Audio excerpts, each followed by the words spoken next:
আসসালামু আলাইকুম, আমি হৃদয়। আজকে আপনাদেরকে নিয়ে এসেছি যশোর জেলার কেশবপুর উপজেলার ভারত বায়নাতে। এই ভারত বায়না সম্পর্কে অনেক লোককথা ও কাহিনী আছে। চলুন আমরা ঘুরে দেখি এবং শুনতে থাকি। আপনারা কিভাবে ভারত বায়নাতে আসবেন সে সম্পর্কে ছোট্ট করে একটি তথ্য দিয়ে রাখি। বাংলাদেশের যে কোনো প্রান্ত থেকে আপনারা প্রথমে খুলনা জেলার চুকনগর থানাতে আসবেন। পরবর্তীতে চুকনগর থেকে দেখবেন দৌলতপুর লেখা একটি রাস্তা চলে গেছে। ওই এক রাস্তা দিয়ে সোজা প্রায় 6 কিলোমিটারের মতন চলে যাবেন। যাওয়ার পরে যে কারোর কাছে জিজ্ঞাসা করলেই আপনাকে দেখিয়ে দিবেন। খুব সহজেই চলে যেতে পারবেন চুকনগর থেকে ভরত বায়নাতে। তো দেখুন, আমরা কিন্তু রাস্তার দুই পাশের মনোরম দৃশ্য ও সৌন্দর্য উপভোগ করতে করতে ভরত বায়নার দিকে চলে যাচ্ছি। গ্রামের কি সুন্দর আঁকাবাঁকা রাস্তা এবং কোনো ভিড় নাই, যানজট নাই, ফাঁকা রাস্তা, দুই পাশে সবুজের সমারোহ, দেখলে দু চোখ জুড়িয়ে যায়। তো আমরা কিন্তু দেখতে দেখতে ভরত বায়নার কাছাকাছি চলে এসেছি। সামনেই দেখতে পাচ্ছেন ভরত বায়নার এরিয়া শুরু হয়ে গেছে। তো ইতোমধ্যে আমরা কিন্তু চলে আসলাম ভরত বায়নার মেইন গেটের সামনে। এই ভরত বায়নার ভিতরে প্রবেশ করতে কিন্তু জনপ্রতি 10 টাকা করে টিকিট সংগ্রহ করতে হবে, এবং যারা বিদেশি আছে বা ফরেনার তাদের জন্য কিন্তু জনপ্রতি টিকিট 200 টাকা করে। 1800 বছর আগে রাজা ভদ্রা এই জায়গাতে তার নিদর্শন ধরে রাখার জন্য এই জায়গাতেই প্রাসাদটি নির্মাণ করেন। তখনকার উচ্চতা সঠিক জানা নেই, কিন্তু বর্তমানে প্রায় 50 ফিটের মতন উচ্চতা আছে। বেশ কিছু কথা প্রচলিত আছে যে এই প্রাসাদটি যখন নির্মাণ করা হয় তখন ভরত বায়না তার মাকে উৎসর্গ করে বলে, আমি তোমার দুধের দাম এই প্রাসাদ উপহার দিয়ে শোধ করলাম। তখনকার সময় কোনো এক অলৌকিক শক্তির দ্বারা এই প্রাসাদটি সাথে সাথেই ভেঙে মাটিতে ডেবে যায়। এই বিষয়টি নিয়ে আরেকটি তথ্য পাওয়া যায়।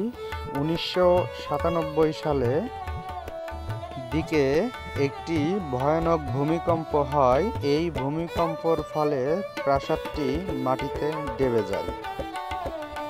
আসলে এত প্রাচীন একটি জায়গা ঘুরতে পারার কারণে নিজেকে খুব সৌভাগ্যবান বলে মনে হচ্ছে। এই যে দেউলটি আছে, এই দেউলের ঠিক পূর্ব দিকে বুড়ি ভদ্র নদী রয়েছে। এই নদীর তীরেই কিন্তু গঠিত ভরত বায়না বা দেউল নামে পরিচিত এই ইটের স্তম্ভটি। হয়তোবা রাজা ভদ্রা ইতিহাসে তার নামটিকে লেখানোর জন্য এইরকম একটি প্রাসাদ নির্মাণ করেছিলেন। কারণ 1800 বছর আগে এমন চমৎকার করে প্রাসাদটি বানানো হয়েছে, এইটা এখন 2025 সালে এসেও অক্ষত আছে। এই দেউলটি যখন খনন করা হয়েছিল তখন বেশ কিছু পোড়ামাটির নিদর্শন পাওয়া গেছিল।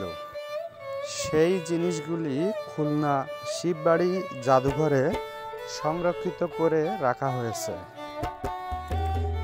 আপনারা কিন্তু চাইলে সেখান থেকেও দেখে নিতে পারবেন নিদর্শনগুলি। এইটাকে কখনো হিন্দুদের মন্দির, বৌদ্ধদের গির্জা হিসেবেও দেখা গেছে। ঠিক এই জায়গাটা থেকেই রাজা ভদ্রা খুলনা সহ সুন্দরবনের অংশ এইখান থেকেই তিনি শাসন করে থাকতেন। দক্ষিণ পশ্চিম অঞ্চলের একমাত্র এইটাই পুরনো নিদর্শন, যেটি 1800 বছর ধরে এখনো অক্ষত আছে।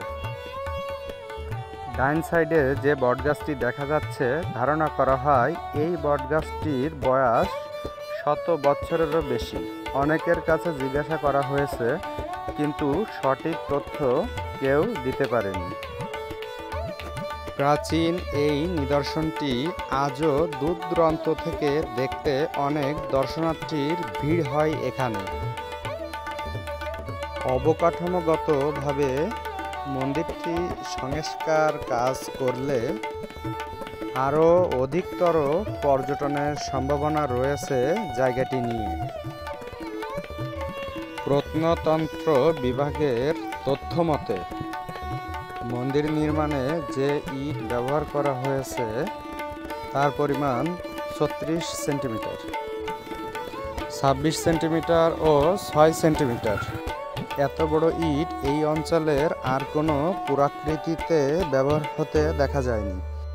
আরেকটি বিশেষ তথ্য আপনাদেরকে দিয়ে রাখি, আপনারা যখন চুকনগর হয়ে আসবেন, এই চুকনগরে কিন্তু খুলনার বিখ্যাত আব্বাস হোটেলের চুই ঝালের গরু গোশ এবং খাসির গোশ পাওয়া যায়।